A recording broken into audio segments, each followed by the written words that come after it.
രാവിലെ എണീറ്റ ഉടനെ എനിക്ക് ആദ്യം കാണേണ്ടത് അമ്മേനെയാണ്. അപ്പം ഞാൻ എണീറ്റപാട് ഓടുന്നത് അടുക്കളയിലേക്കായിരിക്കും. അപ്പം അമ്മ ഇങ്ങനെ അടുക്കളയിലുണ്ടെന്ന് കാണുമ്പം തന്നെ പകുതി സന്തോഷമാവും. അപ്പം അമ്മ രാവിലെ ബ്രേക്ക്ഫാസ്റ്റിനില്ലേ തയ്യാറെടുപ്പിലാണ്. അപ്പം ഇന്ന് ദോശയാണ്. അപ്പം എനിക്ക് സന്തോഷമായി. അമ്മ രാവിലെ തന്നെ എനിക്ക് ചൂട് ചൂട് ദോശ ഇങ്ങനെ ചുട്ട് തരും. അതിൻ്റെ കൂടെ നല്ല കറിയും കൂടി ഉണ്ടെങ്കിൽ അടിപൊളിയാവും. അപ്പോൾ കറി എന്താണെന്ന് ചോദിച്ചപ്പോഴാണ് അമ്മ പറഞ്ഞത് എൻ്റെ ഫേവറേറ്റ് കറിയായിട്ടുള്ള മുട്ട റോസ്റ്റാണ്. അപ്പോൾ എനിക്ക് ഏറ്റവും ഇഷ്ടമുള്ളൊരു ഭക്ഷണമാണ് മുട്ട റോസ്റ്റും നല്ല ദോശയും. അപ്പം മുട്ട റോസ്റ്റ് കൂടാണ്ട് സാമ്പാറും കൂടി ഉണ്ട്. സാമ്പാറിനോട് എനിക്ക് വലിയ ഇൻട്രസ്റ്റ് ഇല്ലെങ്കിലും ദോശയും സാമ്പാർ കോമ്പിനേഷനും അടിപൊളിയാണ്. പക്ഷെ മുട്ട ഉണ്ടാകുമ്പോൾ പിന്നെ ഞാൻ സാമ്പാറൊന്നും കൂട്ടാറില്ല. തട്ടിൻപുറത്ത് ഇരുന്ന് ദോശ ചുടുന്നവർ. അമ്മേനോടില്ല രാവിലെ വർത്താനെല്ലാം കഴിഞ്ഞാൽ പിന്നെ ഞാൻ നേരെ പോകുന്നത് ഇവൻ്റെ അടുത്തേക്കാണ്. ചങ്ങായി നല്ല ഉറക്കത്തിലായില്ലത്. എൻ്റെ സൗണ്ട് കേട്ടിട്ട് ഇപ്പോൾ എണീറ്റതാണ്. ഉറങ്ങി തൂങ്ങിയിരിക്കുന്നു. റിയോ കുട്ടി, റിയോ കുട്ടി, റിയോ കുട്ടി, Rio Kutta, Rio Kutta.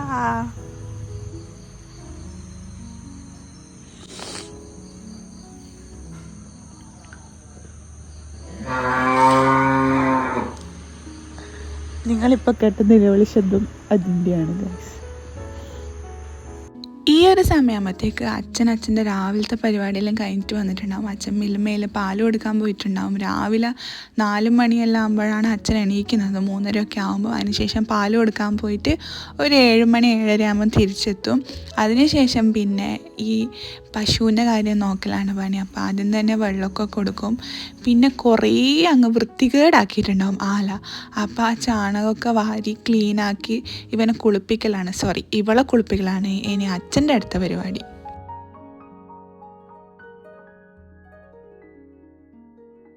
Camera on ആക്കിയതുകൊണ്ട് മാത്രം ഡീസൻ്റായ എൻ്റെ അച്ഛനാണ്. ക്യാമറ ഓഫാണെങ്കിൽ ഇപ്പം എന്നോട് പറയട്ടെ പോയിട്ട് നിനക്ക് ചാണകം വാരിക്കൂടെ എന്ന്.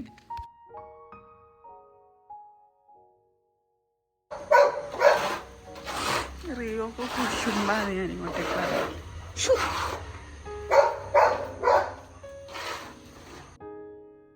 10 വർഷം മുന്നേ അച്ഛൻ ബഹ്റൈനിലായിരുന്നു വർക്ക് ചെയ്തിട്ടുണ്ടായത്. ഈ ഒരു കാരണം കൊണ്ട് മാത്രമാണ് അവിടുന്ന് ജോലി മതിയാക്കിയിട്ട് വന്നത്. എൻ്റെ അച്ഛന് ചെയ്യാൻ ഏറ്റവും ഇഷ്ടമുള്ള കാര്യം, ഏറ്റവും ഫേവറേറ്റ് ഹോബിയാണ് പശുവിനെ നോക്കുക, അതിന് പുല്ല് കൊടുക്കുക, പാലെടുക്കുക, കറക്കുക, കൊണ്ടു കൊടുക്കുക, കൃഷി ചെയ്യുക, അങ്ങനെയുള്ള കാര്യങ്ങളൊക്കെ. അപ്പം അതിന് വേണ്ടിയിട്ടാണ് പ്രവാസ ജീവിതം മതിയാക്കിയിട്ട് നാട്ടിലേക്ക് വന്നത്. അതുകൊണ്ട് തന്നെ ഇപ്പം നല്ല അടിപൊളി ഹാപ്പി ആയിട്ടുണ്ട്. ഒരു ഷെയ്ക്കാനിതാ, ഒരു ഹൈഫൈതാ, പോടാ, ഒരു ഹൈഫൈതാ, ഹൈഫൈതോ.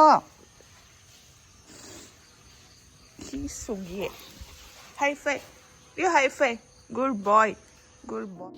വീടിന് ചുറ്റും കുറച്ച് കവുങ്ങുണ്ട്. അപ്പോൾ അതിൽ നിന്ന് വന്ന് അടയ്ക്കൊക്കെ പറക്കിയിട്ട് ഇവിടെ ഇങ്ങനെ ഉണക്കാനുണ്ട്. രാവിലെ ആകുമ്പം വൈകുന്നേരം ആകുമ്പോൾ നമ്മളത് എടുത്തു വെക്കും. കാരണം രാത്രി മഴയെങ്ങാനും പെയ്താലോ. പശുവിന് വെള്ളം കൊടുത്ത് കുളിപ്പിച്ചും കഴിഞ്ഞാൽ പിന്നെ അടുത്ത പരിപാടി അതിനുള്ള പുല്ല് പറിക്കാനില്ല. അപ്പോൾ നമ്മളെ വീട്ടിന് ചുറ്റും തന്നെ കുറച്ച് കാടൊക്കെ വൃത്തിയാക്കാനുണ്ടായിരുന്നു. അപ്പോൾ അതിൽ നിന്ന് തന്നെ പറിച്ചിട്ട് കൊടുക്കാമെന്ന് വിചാരിച്ചു. അല്ലെങ്കിൽ അച്ഛൻ കണ്ടത്തിൽ പോയിട്ടാണ് പറിക്കുന്നത്. കണ്ടെന്ന് പറഞ്ഞാൽ വയലാന്ന് കേട്ടോ. അപ്പോൾ രാവിലെ തന്നെ എണീറ്റ് ഇവനോടും കളിച്ചിങ്ങനെ മുറ്റത്തേക്കൂടെ ഒക്കെ നടക്കാൻ നല്ല രസമാണ്. ഈ ഒരു സമയം കുറേ പക്ഷീൻ്റെ സൗണ്ടൊക്കെ നമുക്ക് കേൾക്കാൻ പറ്റും. പശുവിൻ്റെ കാര്യമൊക്കെ കഴിഞ്ഞ് കഴിഞ്ഞാൽ അച്ഛൻ പിന്നെ റിയോനെയും കൊണ്ട് ചെറിയൊരു വാക്കിന് പോവും. പിന്നെ അവനെ പുറത്തൊക്കെ കൊണ്ടുപോയിട്ട് കൂട്ടിലേക്ക് അങ്ങനെ ആക്കും. അപ്പോഴേക്ക് സമയം പോയത് ഞാൻ അറിഞ്ഞില്ല. പിന്നെ ഞാൻ സ്കൂളിൽ പോകാൻ വേണ്ടിയിട്ട് റെഡിയായി. ഏകദേശം പോകാനുള്ള ടൈമായിട്ടുണ്ട്. അപ്പം വേഗം ഒരു സ്കിൻ കെയറും ചെയ്ത് ജസ്റ്റ് ഒരു ലിപ് ബാമും ഇട്ടിട്ടാണ് ഞാൻ സ്കൂളിലേക്ക് പോകുന്നത്. പിന്നെ ഈ ഒരു ഡ്രസ്സ് നിങ്ങൾ കണ്ടിട്ടുണ്ടാവും. ഞാൻ വയനാട് പോകുമ്പോൾ ഇട്ട ഒരു ഡ്രസ്സാണ്. ഇത് ഭയങ്കര കംഫർട്ടബിൾ ആയിട്ടുള്ളൊരു ഫ്രോക്കാണ് വരുന്നത്. അപ്പോൾ രാവിലെ ഞാൻ കാണിച്ച പോലെ നല്ല സുടുസുടാ ദോശയാണ്. അമ്മ അപ്പം ചുട്ടിരുന്നതുകൊണ്ട് ഞാൻ വേണമെങ്കിൽ ഒരു 4 ദോശയെങ്കിലും തിന്നും. അല്ലെങ്കിൽ ഒരു ദോശ ഞാൻ തിന്നിട്ടാണ് ഞാൻ സാധാരണ പോവാറ്. അല്ലെങ്കിൽ അമ്മമാർ ചൂടായിട്ട് ചുട്ട് തരുന്ന സമയത്ത് തിന്നാൻ ഭയങ്കര ടേസ്റ്റ് ആയിരിക്കും അല്ലേ. അപ്പോൾ അച്ഛനും ഭക്ഷണം കഴിക്കാൻ വന്നിട്ടുണ്ടായിരുന്നു. അപ്പോൾ ഞാനും അച്ഛനും കൂടി ഇരുന്നിട്ട് ബ്രേക്ക്ഫാസ്റ്റ് കഴിച്ചു.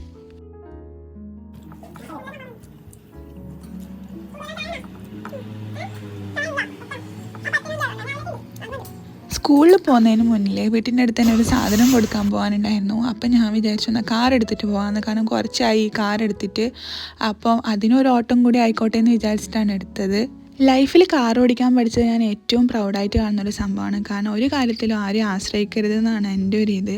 അപ്പോൾ കാർ ഓടിക്കാനാണ് ഞാൻ പിന്നെയും ഹസ്ബൻഡിനെ ആശ്രയിക്കുന്നത്. അപ്പോൾ അതും കൂടി കാർ ഓടിക്കാൻ പഠിച്ചപ്പം കുറച്ച് കുറഞ്ഞു. എന്നാലും ഞാൻ കുറച്ചും കൂടി ഓക്കെ ആവുന്നുണ്ട് കാർ ഓടിക്കുന്നതിൽ.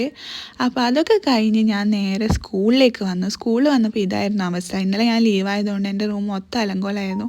അപ്പോൾ അതൊന്ന് പെട്ടെന്ന് റെഡിയാക്കി. അപ്പം ഇതാണ് എൻ്റെ തെറപ്പി റൂം. അതുപോലെ തന്നെ ഇതാണ് എൻ്റെ തെറപ്പി മെറ്റീരിയൽസ്. അപ്പം ഞാൻ എങ്ങനെയാണ് എടുക്കുന്നതെന്നൊന്നും കാണിക്കുന്നില്ല, കുട്ടി ഡിസ്ട്രാക്റ്റ് ആവുന്നതുകൊണ്ട്. അപ്പോൾ ഇതാണ് എൻ്റെ ഫസ്റ്റ് സെഷൻ വരുന്നത്, ഇഷാൻ.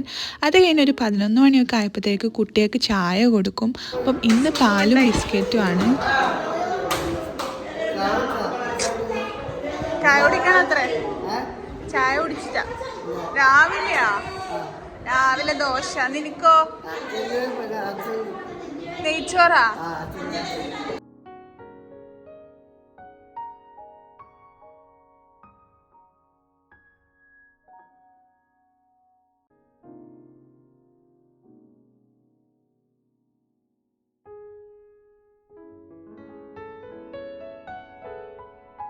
ഇവനാണ് എൻ്റെ സ്കൂളിലെ ഏറ്റവും വികൃതി. പിന്നെ ഈ വരുന്നതാണ് ദിയ. നമ്മളെല്ലാവരും കൂടി തന്നെയാണ് കേട്ടോ കുട്ടികൾക്ക് ഈ ഫുഡൊക്കെ സെർവ് ചെയ്ത് കൊടുക്കാറ്. അങ്ങനെയൊന്നുമില്ല, നമുക്ക് ടീച്ചറായാലും സ്പീച്ച് തെറപ്പിസ്റ്റ് ആയാലും ഫിസിയോതെറപ്പിസ്റ്റ് ആയാലും ആരായാലും നമ്മൾ കുട്ടികൾക്ക് ഫുഡൊക്കെ കൊടുക്കും. പിന്നെ ബാക്കിയുള്ള കാര്യങ്ങൾ ചെയ്യാൻ ആയമാരും ഉണ്ട്. പിന്നെ കുട്ടികൾ തമ്മിൽ അങ്ങോട്ടും ഇങ്ങോട്ടും ഒരു പ്രത്യേക ബോണ്ടുണ്ട്. അത് കണ്ടിരിക്കാൻ തന്നെ ഭയങ്കര രസമാണ്. പിന്നെ ചായ പരിപാടിയൊക്കെ കഴിഞ്ഞിട്ട് ഇനിയിപ്പോൾ അടുത്ത ഡിസംബറിൽ സ്കൂൾ കലോത്സവം വരാനുണ്ട്, ബഡ് സ്കൂളിൻ്റെ. അപ്പോൾ അതിൻ്റെ പ്രാക്ടീസാണ്. ഈ ഡാൻസ് കളിക്കുന്നത് നമ്മുടെ സ്കൂളിൻ്റെ പ്രിൻസിപ്പളാണ്. അപ്പം എല്ലാവരും ഇവരുടെ ബാക്കി കോക്കരിക്കുലർ ആക്ടിവിറ്റീസ് ഇമ്പ്രൂവ് ചെയ്യാൻ വേണ്ടിയിട്ട് ഭയങ്കര രീതിയിൽ ഹെൽപ്പ് ചെയ്യും. ഇവർക്ക് ഏറ്റവും ഇഷ്ടമുള്ളൊരു സംഭവമാണ് ഈ ഡാൻസും പാട്ടും ഒക്കെ. അങ്ങനെ ഡാൻസൊക്കെ കഴിഞ്ഞ് ഉച്ചയായി. ഉച്ചയ്ക്ക് ഇന്ന് തൈരും പയറും വറവുമായിരുന്നു, വറവിന് വഴുതിനങ്ങയായിരുന്നു. അപ്പോൾ ഞാൻ ചോറും കഴിച്ചു. ഉച്ചയ്ക്ക് ശേഷം ഫുഡൊക്കെ കഴിഞ്ഞ് ഒരു 10 മിനിറ്റ് കഴിഞ്ഞാൽ കുട്ടികൾക്ക് കുറച്ച് എൻ്റർടൈൻമെൻറ്റ് ആയിക്കോട്ടെ വെച്ച് ചില സമയത്ത് നമ്മൾ ആറോബിക് എക്സസൈസ് ഇടും, അല്ലെങ്കിൽ സൂം ഇടും, അല്ലെങ്കിൽ വെറുതെ പാട്ടൊക്കെ വെച്ച് കൊടുക്കും. അവർക്കും ഒരു എനർജി കിട്ടിക്കോട്ടെ എന്ന് വിചാരിച്ച്. അതുപോലെ സ്പോർട്സും നമ്മൾ ചെയ്യിപ്പിക്കാറുണ്ട്.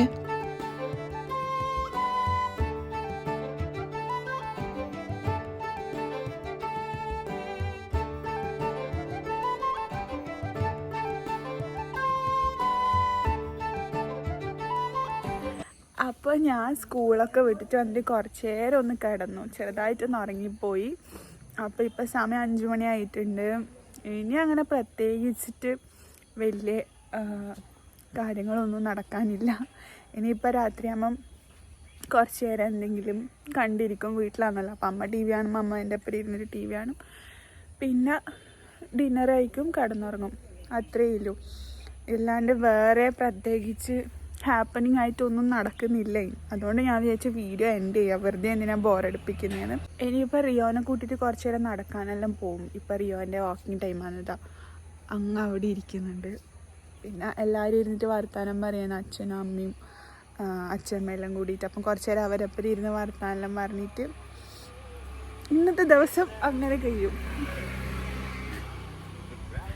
അപ്പോൾ ഞാൻ ഈ വീഡിയോ എൻഡ് ചെയ്യാണ്. അപ്പോൾ അടുത്ത വീഡിയോയിട്ട് വീണ്ടും കാണാം. അപ്പം വീഡിയോ കാണുന്നവർ ലൈക്ക് ചെയ്യുക, കമൻറ്റ് ചെയ്യുക. പിന്നെ ഞാനൊരു Q&A സെഷൻ ഇട്ടിട്ടുണ്ടായിരുന്നു. അപ്പോൾ എനിക്ക് കുറച്ച് ക്വസ്റ്റ്യൻസ് വന്നിട്ടുണ്ട്. യൂട്യൂബിൽ എനിക്ക് അങ്ങനെ ക്വസ്റ്റ്യൻസ് വന്നിട്ടില്ല, ഇൻസ്റ്റാഗ്രാമിൽ കുറച്ച് ക്വസ്റ്റ്യൻസ് വന്നിട്ടുണ്ടായിരുന്നു. അപ്പോൾ ഞാനത് നാളെ ആ വ്ളോഗ് ചെയ്യാൻ വിചാരിക്കുന്നുണ്ട്. അപ്പം നിങ്ങൾക്ക് എന്തെങ്കിലും ക്വസ്റ്റ്യൻസ് ഉണ്ടെങ്കിൽ ഈ വീഡിയോൻ്റെ താഴെ നിങ്ങൾക്ക് ചോദിക്കാം കേട്ടോ. കാരണം ഇപ്പം എനിക്ക് 15K ഫാം ആയിട്ടില്ല, 14,000 ആയിട്ടുള്ളൂ. അപ്പം ഇതുവരെ ഞാനൊരു Q&A സെഷൻ ഇട്ടിട്ടില്ല. അപ്പം നിങ്ങൾക്ക് എന്നെക്കുറിച്ച് എന്തെങ്കിലും അറിയണമെങ്കിൽ നിങ്ങൾക്ക് കമൻറ്റ് ബോക്സിൽ ചോദിക്കാവുന്നതാണ്. അപ്പോൾ അടുത്ത വീഡിയോ വീണ്ടും കാണുന്നവരെ ബൈ ബൈ.